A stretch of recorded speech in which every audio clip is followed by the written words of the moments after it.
Hey, welcome back to Pokesoo Channel. Steve Zook here again. Like I said in the last video, it's 100 degrees here today in Huntington Beach, which is insane. I mean, I pay a lot of money to live here close by the beach. So, like I said in the last video, as opposed to laying around being miserable, I thought I'd share some information, okay? Now, in the last video, I was talking about the major 13 chord, okay? And I just love that major 13, and that resolves beautifully to a 7 sharp, 5 sharp 9, right? This here, which is kind of the way Joe Pass used to always think. Like, he always said if he played one chord, he kind of felt like that chord went together with several other chords. And that's on a very minor level. That's part of the guitar ladder system. I have about 7, 8, 9 different systems of improvisation that actually define that process in a lot more detail. But that's one of the ways to kind of remember things is always when you play a chord, like here, and one of the things I teach my students, like chord connection principles, eventually you just forget this stuff and just play, but it's kind of a nice way to input this information into your conscious and subconscious mind so it assimilates it and you kind of have that quantum leap. And if you're serious about doing some woodshedding, the guitar ladder system will absolutely, it's guaranteed to give you a quantum leap. I'm not kidding you. I've used it on hundreds of students and it really works. So you want to think this way. Major 13 connects 7 sharp, 5 sharp, 9, okay? And that's something you kind of want to remember in your head. Connects dominant 13. Now notice how the common tone, which is one of my 7 or 8 systems of improvisation, I think there's about 10 of those systems, but here's the common tone, right? The D. Same thing, right? We can continue with that common tone, right? Major 9, 6 with a 7 on top.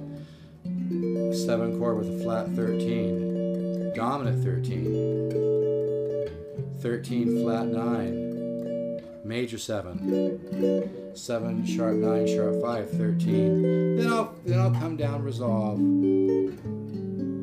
Okay.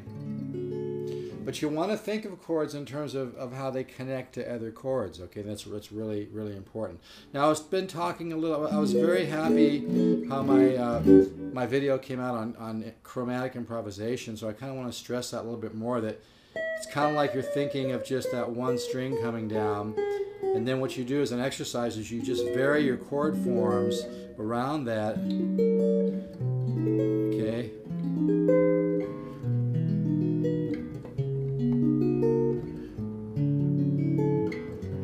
This, oh sorry, it should be here. So you're thinking this, right? But you're just varying your chord. And a chord, I wasn't real into this, and I took 2 lessons from Ted Green about 6 years ago, and we really tripped each other out. And man, talk about depth.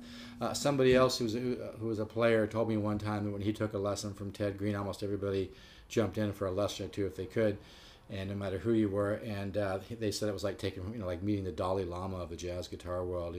He was a heavy guy. It's kind of sad he died so young, but I don't know. I think he just was having a little trouble keeping balance. And I think that's something I want to mention right now to everybody, even though it might not be my place. But, we all love to play guitar. We all really get into music and everything. That's really, really cool. But just remember, there's more to life than just music and guitar. You got your family. You got supporting your family. You've got, just remember, there's nothing wrong with loving guitar and loving to play guitar. Just remember, it's a balance, okay? And it's kind of like the same creativity that you can use to play guitar can also be used to create a business, can also be used if you're in sales. It's all just you using your creativity. Now, if you look at it that way, then you're not going to segment yourself off in a little... And I think that's what happens to some of these great musicians, is they tend to get so... In fact, Ted Green even talked to me about that at the lesson, that he said his mom was a little concerned about him getting too involved in just music and just guitar. So I'm making this point, and this is by no means a lack of respect. I have ultimate respect for Mr. Ted Green, absolutely. But I'm just trying to make a point here, because I grew up in, I started my family actually in Ventura and then moved down to Huntington Beach, and so I'm just trying to say that, get into music and everything, and that's great, but just remember, it's all about balance, okay? So, but let's get back to what I was talking about. So, you want to vary those chord forms, okay? Just like you're coming down the string like this. And one of the chords I wanted to talk about was this chord. What a beautiful chord. Okay? Because this chord is a minor 7 chord, and then it's also got a major 9 in it, see? But with this extra 5th there. So you do it like, you have to get your thumb involved to get these 2 here. What a beautiful voicing, huh? So that's a great chord to use too. So when you're coming down thinking this chromatic improvisation, try to vary your forms. That you could do it one time, doing all 4 chords like this. Then you could come down using like 13 flat 9 to a minor 7 to a major 7 to a 7 sharp 5 sharp 9 to a major 9 6 a 7 on top. This bi chord to a 13 flat 9. This is a great form here. I got this from Ted Green. That's what got me off talking about Ted Green, is where here, if you do it like this, you got the root, the flat 7, the 3, the 11, the 13. So it's a beautiful 13 chord. Listen to this. That's nice. And that's a little contrary motion. And to get that chord, you have to kind of put that other high A on the side of your finger. I got that from Ted Green. But and that's some great contrary motion, right? Get this. I'm sorry. Now I forgot what I did. Yeah, I might have done it differently, but anyway, there's a million different ways to do it. The main idea was going from this chord here.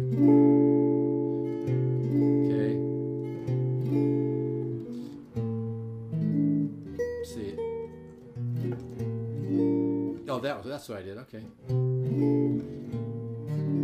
Yeah, okay. Got lots of ideas flying through my head here. So I went from this 13 chord that has the 11 here.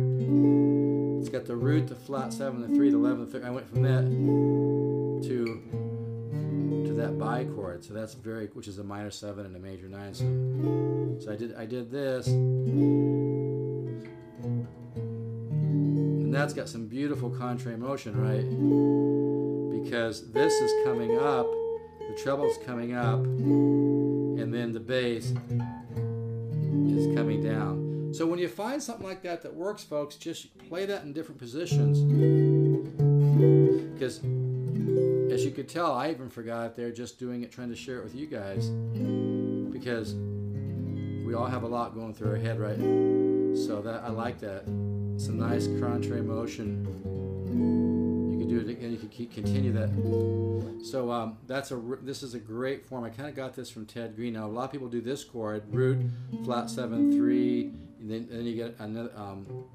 I'm sorry, root, flat 7, 9, 3, 13. That's a great chord, right? So then go to the bi chord, or get this one. Get that 13 on the side of your finger right here, right?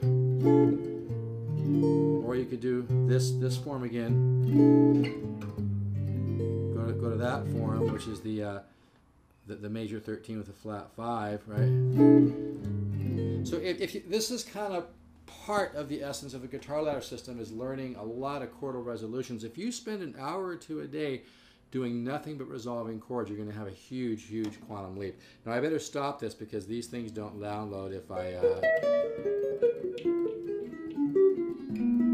go too long. So let me stop this one, and thank you very much. And like I said, I'll do another one here real quick.